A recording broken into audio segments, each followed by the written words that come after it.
கிறிஸ்துக்குள் அன்பான காலைக்கதி நிகழ்ச்சி நேயர்களே, மீண்டும் இந்த நாளிலும் கூட இயேசுவின் இனிதான நாமத்துல உங்களோடு கூட இணைவதில் மிகுந்த மகிழ்ச்சி அடைகிறேன்.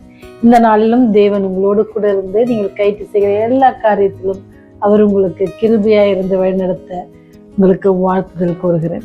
இன்னைக்கு நமக்கு வருகிற செய்தி எங்க இருந்து அப்படின்னு பார்த்தீங்கன்னு சொன்னா, பிரசங்கி 10ஆம் அதிகாரம் 1வது வசனம். செத்த ஈக்கள் தைலக்காரனுடைய பரிமளத்தை நாரி கெட்டு போக பண்ணும், ஞானத்திலும் கனத்திலும் பேர் பெற்றவனை சொற்ப மதியினம் என்ன அப்படியே செய்யும் அப்படின்னு சொல்லி சொல்லப்படுகிறது. சாலமன் ஞானி ரொம்ப அழகா இதை எழுதியிருப்பாங்க. நம்ம எப்படி பெரிய காரியங்கள்ல சின்ன காரியங்கள் கூட நம்ம என்ன செஞ்சிடோமா வீழ்த்தி போட்டுறோம் அப்படின்றது தான் இந்த காரியம் நமக்கு சொல்லப்படுகிறது. சொற்பமான காரியத்தான், ஆனால் அது என்னது அற்பமாக எண்ணாதபடிக்கு நம்ம என்ன செய்யணுமோ ரொம்ப கேர்ஃபுல்லாக இருக்கணும் அப்படின்றது இந்த வசனத்துடைய கருத்து. கடலை கண்டுபிடிக்கணும் அப்படின்னு சொல்லி ஒரு குரூப் புறப்பட்டாங்க, சரிங்களா? அந்த குரூப் பேர் என்ன, பால்போவும் அப்படிய குழுவினர்களும். அப்படி அவங்க நீண்ட நிலப்பரப்பில் என்ன செய்யணும்னா நடந்து போக வேண்டியிருந்துச்சு. அவங்க அப்படி நடந்து போகும்பொழுது என்ன செஞ்சாங்கன்னா, வழியில் காடுகளை கடந்து அவங்க நிலப்பகுதியை கடந்து போயிட்டுருக்காங்க. அந்த காடுகளில் நிலப்பகுதியை கடந்து போகும்போது என்ன ஆச்சு அப்படின்னு சொன்னால், அவங்களுக்கு ஒரு பெரிய பிரச்சனைன்னா கொசு. அது என்ன செஞ்சிச்சு, அவங்கள கடிக்க ஆரம்பிச்சிருச்சு. ஏன்னா அவங்க நீண்ட தூரம் பயணம், அது பெரிய குரூப்பாக போகும் பொழுது அவங்களுக்கு ரொம்ப என்ன ஆகுதுன்னு சொன்னால், இந்த பிரச்சனை வியாதி இந்த கொசு கடியால் சிலர் என்ன செய்கிறாங்கன்னா கஷ்டப்படுறாங்க. அவங்கள பாதுகாக்கவும் முடியல, அவங்களுக்காக எது காரியமும் செய்ய முடியாது, அந்த ரொம்ப கஷ்டமான சூழ்நிலையாக இருந்துச்சு. ஏன்னு சொன்னால், அந்த கொசுவால் அவங்களுக்கு என்னன்னா மலேரியா அந்த வியாதி வந்துச்சு. அந்த வியாதினால என்ன செஞ்சாங்க, காய்ச்சலில் தாக்கப்பட்டு நிறைய பேர் என்ன செய்கிறாங்க சொன்னால் மரித்து போகிறாங்க. அவங்க மரித்து போகும்பொழுது ரொம்ப கஷ்டமாக இருந்துச்சு.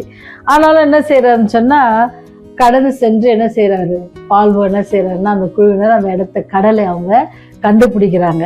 அவங்க கடலை கண்டுபிடிச்ச உடனே அதை வந்து ஸ்பானிய அரசாங்கம் என்ன செஞ்சுன்னா, அட்லாண்டிக் ஓஷனும் பசிபிக் கடலுக்கும் இடையே உள்ள 45 மைல் நிலப்பரப்பில் என்ன செய்கிறாங்க, ஒரு பெரிதான கால்வாயை என்ன செய்கிறாங்க உருவாக்கலாம் அப்படின்னு சொல்லி செயல்படுறாங்க. நீங்கள் பார்த்தீங்கன்னு சொன்னால், இந்த நிலப்பரப்பை கடந்து வந்து கடலை கண்டுபிடிச்சது என்னது பெரிய பெரிய போராட்டத்தின் மத்தியில் அநேகர் மறித்திருக்கிறாங்க.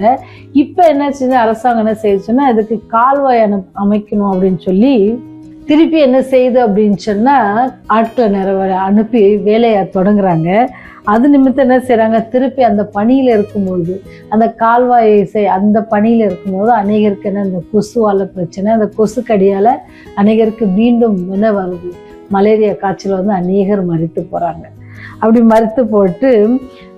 மறித்து போவதால அந்த திட்டம், அந்த கால்வாய் போன்ற திட்டம் எத்தனை வருடம் நிறுத்தப்பட்டுச்சு அப்படின்னு சொன்னால் 400 வருடம் நிறுத்தப்பட்டதாக அந்த சரித்திர கதை வாசம். இந்த கதையில வந்து நாம கற்றுக்கொள்கிற பாடம் என்ன அப்படின்னு சொன்னால், இப்போ நீங்கள் மேற்கண்ட நம்ம 2 காரியம் சொன்னல, ஒன்று வந்து கடல் கண்டுபிடிக்கணும்னு வந்தாங்க, அடுத்தது கால்வாயை உருவாக்கணும் அப்படின்னு சொல்லி இந்த 2 காரியம் அவங்க பண்ணாங்க. அந்த 2 காரியத்திலும் பார்த்தீங்கன்னு சொன்னால், அவங்களுக்கு என்ன பிரச்சனை இருந்துச்சு அப்படின்னு சொன்னால், பண பிரச்சனை இருந்துச்சா, இல்லை எதிரிகள் எதுவும் தடை செஞ்சாங்களா, இல்லை அல்லது வேற என்ன காரணம் இருந்துச்சு அவங்களுக்கு அப்படின்னு பார்த்தீங்கன்னா, வேற ஒன்றுமே இல்லை, ஒரு சின்ன காரியம் தான். என்ன அப்படின்னு சொன்னால், கொசு தான். அந்த சின்ன ஒரு கொசுவால் என்ன செஞ்சிருச்சா, ஒரு காரியத்தில் 400 வருடங்கள் நிறுத்தப்பட்டதாக பார்க்குறோம். அநேகர் மறித்து போகிற அளவுக்கு இருக்குது. இது என்ன நமக்கு சொல்லி கொடுக்குற பாடம் என்னன்னு சொன்னால், உங்களுடைய வாழ்க்கையில் எந்த வாழ்க்கையிலும் பெரிய காரியங்களில் ஒரு சின்ன சின்ன காரியங்கள் என்ன செய்யுமோ தேவனுடைய அன்பை விட்டு நம்மை பிரித்து போயிடும்.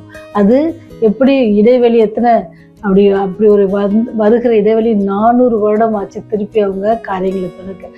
உங்களுடைய வாழ்க்கையும் என்னுடைய வாழ்க்கையிலும் நீங்களும் நானும் ஆண்டவருக்காக அல்லது ஆண்டவருடைய அன்பை நம்ம புரிந்து கொண்டவங்க பெரிய எல்லா காரியத்தையும் எல்லாம் கரெக்டாக இருக்கும். ஒரு சின்ன சின்ன காரியங்கள் நம்ம எப்படி இருக்கிறோம் அப்படின்னு சொல்லி நாமவே சொல்லிக்கணும். ஏன்னு சொன்னால், நீங்கள் பார்த்தீங்கன்னு சொன்னால், யோசுவா 7ஆம் அதிகாரத்தில் பார்த்தீங்க அப்படின்னு சொன்னால், ஒரு மனுஷனுடைய தவறுனால, ஆகானுடைய தவறுனால என்ன செஞ்சாங்க, அவங்க தோல்வியை சந்திச்சாங்க. ஒரே சின்ன தவறு தான், பெரிய தவறு இல்லை. அந்த தவறை ஒத்துக்கொண்டிருந்தா கூட என்ன செஞ்சுருக்கலாம், ஆண்டவர் மன்னித்து காரியங்களை வெற்றியாக பண்ணி கொடுத்துருப்பாங்க.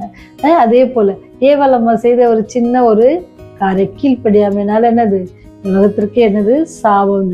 ஒரு சின்ன சின்ன காரியங்கள் தான் உங்களுடைய வாழ்க்கையில எந்த வாழ்க்கையிலும் தேவனுடைய அன்பை விட்டு பிரிப்பதற்கு சின்ன சின்ன காரியங்கள் தடையா இருக்குன்னு சொன்னா அந்த காரியத்திலிருந்து வருவதற்கு நம்ம என்ன செய்யணுமா, தேவனிடத்துல ஒத்தாசை கேட்கணும். தேவனிடத்துல ஒத்தாசை கேட்கும்போது அவர் தம்முடைய ஆவியானவரை கொண்டு உங்களை என்ன வழி நடத்த வல்லவராக இருக்கிறார். அப்படி ஒருவேளை நமக்கு அப்படி ஒரு சின்ன சின்ன பாவம் நம்முடைய வாழ்க்கை இருக்குன்னு சொன்னா நாம ஆண்டவரத்துல அறிக்கையிட்டு ஆண்டவரத்துல நம்ம என்ன செய்வோம், ஒப்புரவாகும். அதே இந்த நாள்ல நீங்க இந்த காரியத்தை மனதில் வைத்து நீங்க என்ன செஞ்சுக்கீங்க, ஆண்டவரத்துல கேட்டுங்க. ஏன்னு சொன்னா ஞானத்திலும் கனத்திலும் பேர் பெற்றவன எப்படி சொற்ப மதியினம் அப்படியே ஆகும். எப்படி ஒரு நல்ல பரிமளத்தை செத்த ஈக்கள் நார பண்ணுறதோ அதே போல் உங்களுடைய வாழ்க்கையிலையோ ஆவிக்குரிய வாழ்க்கையிலும் சின்ன சின்ன காரியங்கள் எப்படி செய்வோம், நம்மை எடுத்து போட்டுருவோம் அப்படின்னு சொல்லி சொல்லப்படுது. அப்போ நம்ம கெட்டு போகாமல் இருப்பதற்கு, சாத்தானுடைய வலையில் மாட்டிக்கொள்ளாமல் இருப்பதற்கு தேவனை நாடுவோம். ஜெபம் செய்வோமா. ரட்சிப்பின் தேவனே, எங்கள் வாழ்வில் எந்த சிறு பாவமும் வந்து தங்கி விடாதபடிக்கு நீர் எங்களை பாதுகாத்து கொள்ளும் தகப்பனே. நீர் எங்களை பாதுகாத்து கொள்ளும் பொழுது ஆண்டவரே நாங்கள் பாவத்திலிருந்து விடுதலை பெறுவதற்கு அது தேவ பலனா இருக்கிறது நாங்கள் உணர்வோம் தகப்பனே. இந்த நாளில் கூட ஆண்டவரே எங்களுடைய சிறு சிறு தவறுகள், சிறு சிறு காரியங்கள் உங்களுடைய அன்பை விட்டு பிரிப்பதற்கு சாத்தான் பயன்படுத்துவான். ஆனால் சுவாமி அதில் நாங்கள் விழுந்து மாட்டிக்கொள்ளாதபடிக்கு நீர் ஆண்டவரை எங்களோடு இருந்து ஆவியானவரை கொண்டு வழி நடத்துங்க சுவாமி. இந்த நாளிலும் கூட விசேஷமாக ஆண்டவருடைய சத்தியங்களை அங்கங்கே சொல்லுகிற ஊழியக்காரர்களுக்காக ஜெபிக்கிறோம் சாமி. எங்கெல்லாம் சத்தியங்களை எடுத்துரைக்கிறார்களோ ஆண்டவரே நிறைய இடங்களில நாங்கள் கேள்விப்படுகிறோம். ஆண்டவர் ஈராக்கில் அநேகர ஆண்டவரே கிறிஸ்தவ ஜனங்கள் ஆண்டவரை தண்டிக்கப்படுவதை நாங்கள் பார்க்கிறோம், அழிக்கப்படுவதை பார்க்கிறோம் சாமி. ஒரிசாவில கூட கர்த்தாவே சபைகளில் ஆண்டவரே மக்கள் கிறிஸ்தவர்களை புகுந்து அடித்து ஆண்டவரே காரியங்களை நாங்கள் கேள்விப்படுகிறோம் சுவாமி. ஆண்டவரே நீரே அவர்களோடு கூட இருங்க ஆண்டவரே, பலத்தை தாங்க ஆண்டவரே, சாத்தானை அப்புறப்படுத்துங்க ராஜா. இந்த அன்பில் அநேகர் வந்து சேர உங்களுடைய அன்பில் நிலைத்திருக்க நீங்க உதவி செய்யுங்க. தேவ ஒத்தாசை அனுப்புங்க ராஜா. எங்கெல்லாம் பிரச்சனை இருக்கிறதோ இங்கெல்லாம் கிருபை அதிகமாக இருந்த ஆண்டவருடைய வழிநடத்தி நம்மாய் கெஞ்சி மன்றாடுறோம். இந்த நாளை ஆசீர்வதித்தாங்க. எங்களை நீங்களுடைய பாவங்கள் குற்றங்களை ஒரு விசை கூட மன்னித்து ஆண்டவருடைய ராஜ்யம் வரும்போதை நினைத்தரணுமா இயேசுவின் வழியா ஜெபிக்கிறோம் ஜீவனுள்ள நல்ல தகப்பனே. ஆமென் ஆமென்.